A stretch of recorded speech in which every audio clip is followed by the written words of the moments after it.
कतेक दुख हम संसार में।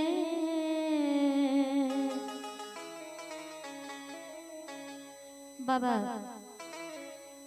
भोलेनाथ के दरबार में भक्त अर्जी करे छथिन आ कहे छथिन कि साहब कतेक दुख हम संसार में। बाबा हो बाबा के लिखला कपार में। बाबा हो बाबा के लिखला कपार में। साहब कतेक दुख साहब कतेक दुख हम संसार में। बाबा हो बाबा के लिखला कपार में। बाबा हो बाबा के लिखला कपार में। डूब जेते दुनिया हमर डूब जेते दुनिया बाबा नोरक धार में। डूब जेते दुनिया हमर नोरक धार में। बाबा हो बाबा के लिखला कपार में। बाबा हो बाबा के लिखला कपार में।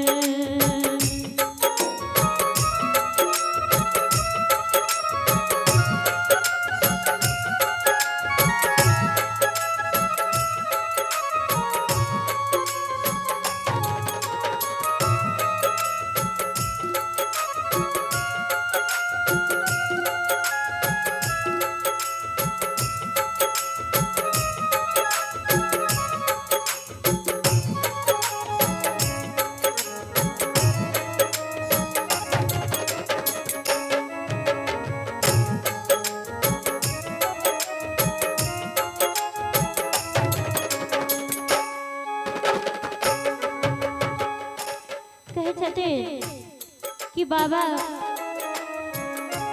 दोष हमर की भेल किछने जनई छी। कोन जन्म के पाप कटै छी।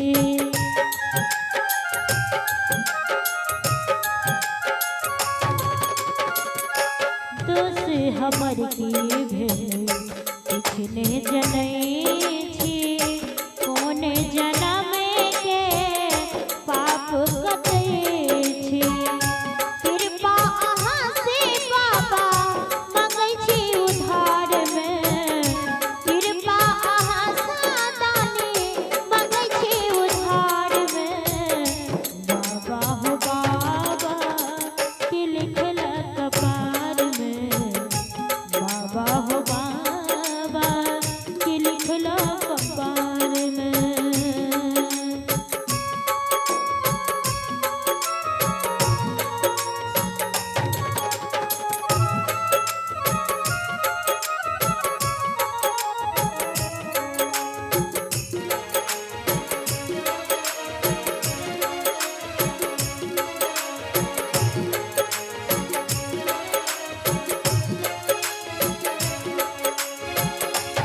अब नहीं मनोरथ ने कोनो से हंता। दुनिया में एलो कोनो लागल अदिलता।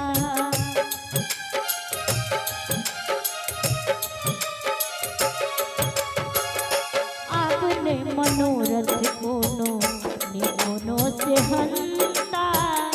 दुनिया में एलो लागल अदिलता। ओझरायल प्राण हमर विपत के जाल में। ओझरायल प्राण बाबा विपत के जाल में। बाबा हो बाबा के लिखला कपार में। बाबा हो बाबा के लिखला कपार में।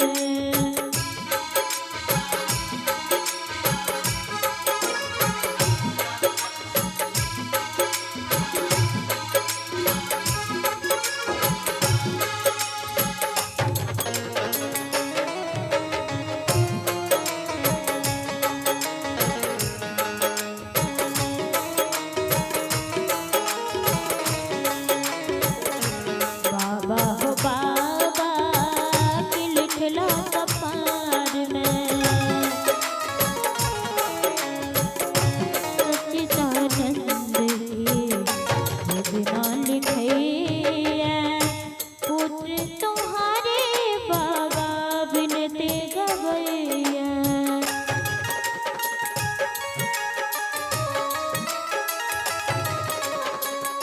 सच्चिदानंद